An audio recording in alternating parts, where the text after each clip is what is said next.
한 해가 벌써 저물어 가죠? 정말 빨리 지나가는 것 같아요. 근데 우리가 늘 아이고 또 올해가 가네 이러고 예년과 같지 않게 그냥 한 해가 지나가는구나 하면은 또 한 해는 올 거예요. 그리고 그 한 해는 또 그렇게 지나갈 거예요. 그렇게 몇 년 또 몇 수십 년이 훌쩍 지나가 버리는 거예요. 그런데 우리가 올해는 내가 이런 마음 가운데 살겠다. 하나님의 음성 가운데 내가 이렇게 반응하며 살겠다. 그리고 올해 하지 못한 것들을 내년에는 내가 이렇게 하면서 살겠다라고 여러분들이 반응하면서 살면은 우리 인생은 훨씬 더 좋아질 거라는 거죠. 자, 오늘 우리가 읽었던 주일날 읽었던 본문 말씀, 예수님의 태어나심에 대한 사람들의 반응이에요. 그 반응을 보고자 하는 거예요. 헤롯이 있었고, 대제사장과 서기관들이 있었고, 그리고 동방박사가 있었어요. 이들은 예수님이 태어난 그 사건을 보면서 서로 다른 반응, 각기 다른 반응을 보이고 있어요. 그래서 이들의 반응은 성경에 기록된 당시 사람들의 모습에 불과한 것이지만은 이것은 지금 이 시대에도 똑같다라는 거예요. 지금도 여전히 헤롯과 같은 사람들이 있고, 지금도 여전히 대제사장과 서기관 같은 사람들이 있고, 지금도 동방박사 같은 사람들이 있다라는 거죠. 그래서 오늘 본문을 통해서 우리가 예수님에 대한 반응, 예수님이 태어나신 것에 대한 반응, 우리 각각 한번 어떤지 생각을 해보면서 나는 어떤 부류에 속하나, 그리고 하나님께서 왜 나에게 이런 것들을 계속해서 듣게 하시나, 말씀을 우리가 함께 살펴보면 좋겠습니다. 자, 먼저 3절 헤롯입니다. 헤롯 왕과 온 예루살렘이 듣고 소동한지라. 헤롯은 BC 73년에 태어났습니다. 그리고 40년부터 37년까지, BC니까 거꾸로 가죠. 40년부터 37년 사이에 로마 원로원의 결정에 따라서 유대 땅의 왕이 됩니다. 분봉왕이 되는 거예요. 그리고 BC 4년경에 이가 사망을 합니다. 그래서 그가 왕으로 있던 40년부터 4년까지 35년 동안 이제 그 기간을 우리가 보는 건데, 지난 시간에도 말씀드린 것처럼 이 헤롯은 이두메 사람이라 그랬어요. 이두메 사람은 유대인이 아닙니다. 이두메는 어디라 그랬어요? 남쪽 에돔 지역인데 누구의 후손이라고요? 야곱과 에서 있는데 누구요? 에서의 후손이라 그랬죠. 근데 그가 정치를 정말로 하고 싶고 아주 그 권력과 권모술수에 능한 자예요. 그래가지고 이 로마의 그 원로원의 그 사람들을 잘 정치적으로 이용해서, 그러니까 지금 이 변두리 사람이 왕이 된 거예요. 중심이 이렇게 있는데, 우리로 얘기하면은 우리나라 사람이 아닌 다른 나라 사람이 와가지고 조선 사람이 와가지고 왕이 된 거, 중국 사람이 와서 왕이 된 거, 이런 거하고 똑같은 거죠. 그렇죠? 근데 그가 왕이 된 다음에도 이 유대인들의 환심을 사기 위해서 헤롯 성전, 예루살렘 성전을 다시 복원하죠. 예루살렘 성전이 다 무너져 버렸잖아요. 이스라엘이 망할 때 다 무너져 버려요. 근데 이 헤롯 성전, 예루살렘 성전을 다시 복원해요. 그래서 사람들의 관심을 사고자 했어요. 그리고 그 성품은 굉장히 포악한 사람이라고 말씀드렸어요. 자기 부인 마이암네를 비롯해서 몇몇 친족과 두 아들까지도 살해할 정도로 아주 잔인한 인물이에요. 근데 이 잔인한 헤롯이 왕으로 있을 때 예수님께서 탄생하셨고, 우리가 아는 것처럼 동방박사들이 찾아와서 예수님, 유대인의 왕이 어디 있느냐 이렇게 찾으니까 나도 그에게 가서 경배하겠다 이렇게 말했지만은 실은 뭐라 그랬어요? 그를 죽이기 위해서. 그래서 그 후에도 보면은 어떻게 해요? 그때부터 시작해서 2살 아래의 모든 남자아이들을 다 죽여버립니다. 실제적으로. 그래서 이 자신의 욕망을 위해서 사는 사람, 이런 사람을 우리가 뭐라 그래요? 헤롯 같은 사람이다. 헤롯인데 헤롯과 같은 사람. 여러분, 우리가 지금 믿음 안에서 살고 있지만은 믿음 안에서 살면서도 여전히 자신의 욕망을 위해서 살아가고 자신의 성공을 위해서 살아가고 끝없는 출세를 위해서 살아가는 사람들이 그리스도 안에서도 얼마든지 많이 있다라는 거죠. 자, 그래서 우리가 무엇을 위해서 살아야 되는지, 이렇게 이제 흰머리가 희끗희끗하고 벌써 환갑이 넘어가고 이러면은 우리가 내 인생에 대해서 다시 한번 좀 생각해 볼 필요가 있죠. 자, 두 번째 우리가 대제사장과 서기관들이에요. 4절, 5절, 6절 한번 같이 읽어보겠습니다. 왕이 모든 대제사장과 백성의 서기관들을 모아 그리스도가 어디서 나겠느냐 물으니 이르되 유대 베들레헴이오니 이는 선지자로 이렇게 말씀한 바. 6절 말씀까지 읽겠습니다. 또 유대 땅 베들레헴아 너는 유대 고을 중에서 가장 작지 아니하도다. 내게서 한 다스리는 자가 나와서 내 백성 이스라엘의 목자가 되리라 하였습니다. 자, 대제사장과 서기관들은 예수님이 어디서 날 줄을 알았어요, 몰랐어요? 알았어요. 그 사람들은 이 메시아에 대한 사상이 아주 강렬했어요. 특별히 지금 강렬할 때예요. 왜? 로마의 식민지로 살고 있으니까 빨리 메시아가 와서 우리나라를 좀 해방시키고 우리를, 하나님께서 우리를 그냥 본때를 보여주셔가지고 우리가 정말로 하나님의 백성인 것을 만천하에 드러나게 그렇게 해주시기를 간절히 원했죠. 그렇게 학수고대했는데도 불구하고 예수님이 메시아가 오셨다라는 소식을 듣고 이들은 어떻게 했어요? 베들레헴에 가볼 생각도 안 했어요. 메시아가, 동방박사들이 와서 유대인의 왕이 났다, 어디 있느냐 이렇게 찾는데도, 그리고 온 지금 예루살렘이 듣고 소동하는데도 불구하고 아이고 그러면 우리가 자고 있었나? 깨어 있어라 했는데, 그러면서 막 베들레헴으로 가봤다라고 성경은 말씀하고 있지 않다라는 거예요. 그러니까 우리가 이런 것을 보면서 뭐예요? 오늘날도 똑같다라는 거예요.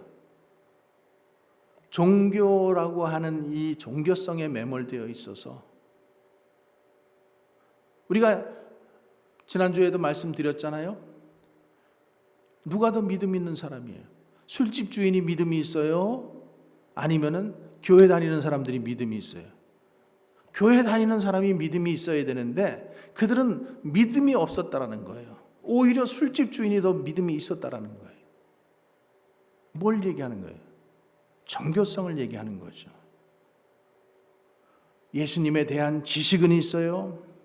예수님이 이 땅에 오신다는 것도 알고 있어요. 베들레헴에 태어나시는 것도 알고 있어요. 다 알고 있어요. 그런데 그들이 정작 예수님을 찾아가지 않았다라는 거예요. 예수님 앞에 엎드려 경배하지 않았다는 거예요. 그러니까 아마 이런 사람들은 교회에서 성경 퀴즈 같은 거 하고 그러면 아마 1등은 맡아서 하겠죠. 그러나 정작 그들 마음에는 예수님을 찾고자 하는 마음, 메시아를 찾고자 하는 마음, 예수님을 만나고 싶어하는 그런 갈급함이, 사모함이 없었다라는 거죠. 마음, 머리에서 마음까지가 30cm라고 그래요. 30cm. 근데 그게 세상에서 가장 먼 거리래요. 마음이 뭐 여기 있다가도 하고, 주로 이제 여기 있다고 많이 얘기하잖아요. 그러니까 머리에서, 생각에서부터 여기까지 30cm밖에 안 되잖아요. 근데 여기가 가장 먼 거리래요. 그러니까 머리로만 모든 것을 하고자 하면은, 지식적인 것으로만 하면은 결국에 그게 굳어지고 딱딱해지고, 그래서 예수님의 씨 뿌리는 비유에서처럼 딱딱한 땅에 아무리 씨를 뿌려도 그게 뿌리를 내리지 못하는 거죠. 신앙의 열매가 맺지 못하는 것. 오늘날 많은 사람들이 교회는 나오지만은 정작 구원과 생명과 그리스도의 복음과 이런 데에는 관심이 없어요. 그냥 교회로 모이니까 좋고, 한국 커뮤니티로 모이니까 좋고, 우리끼리 모여서 뭘 해보니까 좋고,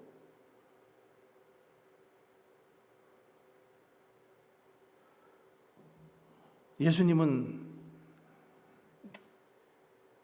오간데 없고, 그렇게 하면 안 된다는 거죠. 세 번째는 우리가 동방박사들을 한번 보겠습니다. 자, 11절 말씀이에요. 10절, 그들이 별을 보고 매우 크게 기뻐하더라. 집에 들어가 아기와 그의 어머니 마리아가 함께 있는 것을 보고 엎드려 아기께 경배하고 보배합을 열어 황금과 유향과 몰약을 예물로 드리니라. 동방박사들은 예수님의 탄생에 적극적으로 반응한 사람들이죠. 이 사람들이 동방에서 왔다 그러는데, 말씀드린 것처럼 바벨론, 또 페르시아, 뭐 이쪽에서 왔을 거리라고 그렇게 얘기합니다. 근데 왜 그런가 하면은, 우리가 이스라엘의 역사를 가만히 보면은 주전 586년에 이스라엘이 망하죠. 그리고 어떻게 돼요? 포로로 끌려갑니다. 바벨론의 포로로 끌려가요. 그 바벨론의 포로로 끌려가는데, 그 바벨론의 포로로 끌려가면서 보면은 거기에서 다니엘이라고 하는 사람이 그 바벨론에 뭐가 돼요? 높은 관직에 있게 되죠. 왕 다음으로 모든 천하를 다스릴 수 있는, 그 12개 고을을 다스릴 수 있는 그런 높은 관직까지 오르잖아요. 그러니까 이스라엘 백성들이 포로로 끌려갔지만은 그 포로 생활 가운데에서도 이 다니엘이라고 하는 사람이 바벨론에서 높은 관직에까지 올라요. 그리고 그가 여러 왕에 거쳐서 계속해서 그 관직에 머무릅니다. 그러면서 우리가 다니엘서를 보면은 뭐가 나오냐 하면은, 다니엘의 그 세 친구들, 다니엘을 모함했는데 사자굴에 들어갔는데 죽지 않죠. 또 이 다니엘의 세 친구는 절하지 않는 것 때문에 그들이 또 용광로에 버려졌지만은 그들이 모두 어떻게 돼요? 살아나잖아요. 그러니까 그런 것들은 굉장히 정말로 신기한 일들이잖아요. 상식으로, 지식으로 아무리 모든 것을 동원해도 절대 그런 일들은 일어날 수 없는 일인데, 그런 일들이 지금 다니엘을 통해서, 다니엘의 세 친구를 통해서 일어났다라는 거예요. 그러면서 그 다니엘이라고 하는 사람이 그 바벨론과 그 시대 사람들에게 어떤 영향을 주는가 하면은, 이 하나님의 계시, 또 이 환상, 계시, 그 다음에 하나님 다니엘을 통해서 예언하시는 예언의 말씀들, 이런 것들을 굉장히 그들이 하나님을 믿지 않지만은 믿게 돼요. 왜? 영향력을 받을 수밖에 없게 되죠. 그래서 다니엘서에 보면은 이 메시아가 출현한다라는 그런 말씀이 계속해서 예언이 나와요. 그러면서 그 다니엘의 다니엘과 다니엘 친구들, 또 다니엘이 다스렸던 그 바벨론 나라 속에서의 상황을 보면서 그 나라에 있던 그 지식 있는 사람들이 뭘 생각했을까요? 다니엘이 예언한 대로 이루어지는 것들을 그 사람들이 마음속에 어느 정도 믿었겠죠. 그러면서 이 사람들이 그 메시아가 출현한다라는 그 사상을 어떻게 해요?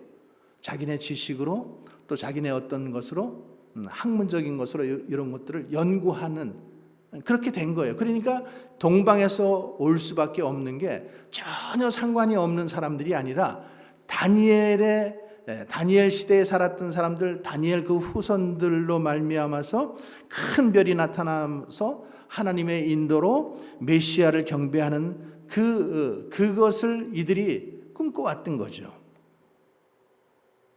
그리고 이들이 그 여행을 한 그 여행은 굉장히 먼 여행이었어요. 우리가 생각하는 것처럼 그냥 뭐 가까운 곳이 아니에요. 사막지대고, 또 당시는 낙타 같은 것을 타고 이동을 했어야 됐고, 이기 때문에 몇 달 걸렸을 거예요. 그래서 우리가 이 여행을 보면서 생각해 보는 게 뭐냐 하면은, 이들은 철저하게 그 메시아 사상을 믿고, 그리고 그것에 대해서 헌신된 사람들이었다는 거죠. 헌신된 사람들. 우리가 교회 안에서도 마찬가지잖아요. 헌신된 사람들. 오늘도 헌신된 분들이 나와서 예배 드리는 거고, 헌신된 여러분들이 오늘 또 예배 드리고 나서 함께 가서 양로원에 가서 예수 그리스도의 사랑을 전하는 거예요. 아무나 그 일을 하는 게 아니에요. 하나님을 찾는 사람들, 하나님께 헌신된 사람들이, 여기에는 위험이 있고, 여기에는 시간도 없고, 물질이 들어가야 되고, 시간이 들어가야 되고, 정성이 들어가야 되고, 여러 가지가 거기에 헌신되지 않으면 그 일들이 일어나지 않는 거예요. 오늘도 안 일어나요. 그죠? 누가 그 일을 해요? 하나님 앞에 헌신돼. 내가 그리스도의 사람으로서, 그리스도를 만난 사람으로서 내가 오늘도 그 사랑을 전하고 싶다. 그러니까 다른 시간들을 제껴놓고, 다른 쓸 것들을 제껴놓고 우리가 하나님 앞에 나와서 헌금하고, 또 물건을 사고, 또 아름다운 찬양을 준비하고, 그래서 그들에게 가서 그 사랑을 전하는 거죠. 두 번째로는 그들은 말씀에 순종하는 자들이었다는 거예요. 말씀에 순종하는 자. 12절에 보면은 그들은 꿈에 헤롯에게로 돌아가지 말라 하신 하나님의 말씀을 받아서 다른 길로 고국에 갔다. 자, 동방 박사들이 헤롯 왕의 말이 있었어요. 헤롯 왕은 뭐라 그랬어요? 너희들이 경배하고 와서 그 예수님이 어디서 태어났는지 나에게도 와서 보고해 줘. 그럼 나도 가서 경배 좀 하게. 이렇게 얘기했어요. 근데 꿈에 헤롯에게로 돌아가지 말라라는 그 음성을 듣고, 누구 음성을 더 중요하게 생각했어요? 왕의 음성이 있고, 여기 천사의 음성, 하나님의 음성이 있어요. 그러니까 우리가 이런 것을 우리 삶 가운데 잠깐만 적용시켜 보세요. 왕의 음성이 있어요.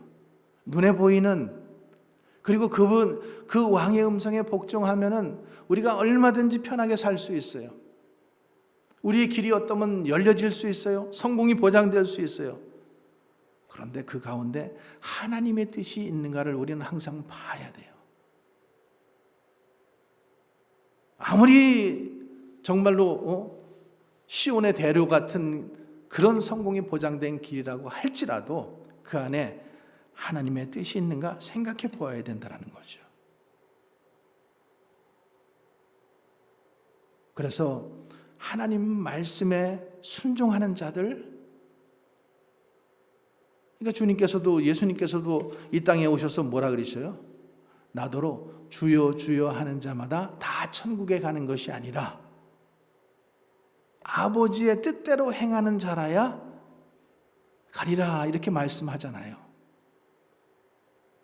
여러분, 이 땅에 주여 주여 하는 사람들이 얼마나 많겠어요.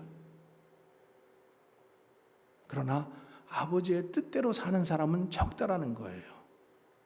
말씀에 순종하는 사람은 적다라는 거예요. 그래서 우리는 매일같이 말씀을 자꾸만 듣고 말씀을 읽고 말씀을 묵상하고, 그리고 그 말씀에 내 생각은 이렇지만은, 내 뜻은 이렇지만은 말씀에 내 뜻을 복종시키는 것, 그런 사람들에게 하나님께서 믿음의 사람이라고 말씀해 주시고 순종의 사람이라고 말씀해 주시는 거죠. 오늘 헤롯, 이 세상의 모든 것들을 자신의 성공과 욕망을 위한 것으로 사용하는 사람, 신앙조차도, 여러분, 정치하는 사람들, 우리는 여기는 이제 한인 사회니까 그런 것들이 별로, 한국에 보면 조금 큰 교회는요, 선거 때만 되면 정치하는 사람들 꼭 와요. 예배에 꼭 참석합니다. 왜? 표 얻으려고. 철새 정치인들 뭐 이렇게 얘기하잖아요. 그러니까 신앙조차도 자기의 어떤 욕망, 자기의 성공을 위해서 그것을 이용하는 사람들이 있다라는 거죠. 또 대제사장과 서기관들처럼 이성에만, 지식에만 머무르는 그런 사람들이 있다라는 거죠. 오늘 동방박사들, 모든 조건에서 믿음의 반응을 하기에 좋은 조건들은 아니었지만은, 그럼에도 불구하고 그들이 말씀에 순종하고 헌신하고, 또 황금과 유향과 몰약, 선물을, 왕에게 드리기에 합당한 선물을 준비해서 하나님 앞에 나오는 자들, 하나님께서는 그런 자들을 찾으시고 만나 주신다라는 거죠. 자, 여러분들은 어떤 사람이 되기를 원하세요? 또 나는 지금 어느 정도에 머무르고 있으세요? 우리 모두가 동방박사들과 같이 정말로 하나님께 헌신되고 순종하고, 그래서 하나님께 칭찬받는 우리 모두가 되기를 주님의 이름으로 간절히 축원합니다. 기도하겠습니다.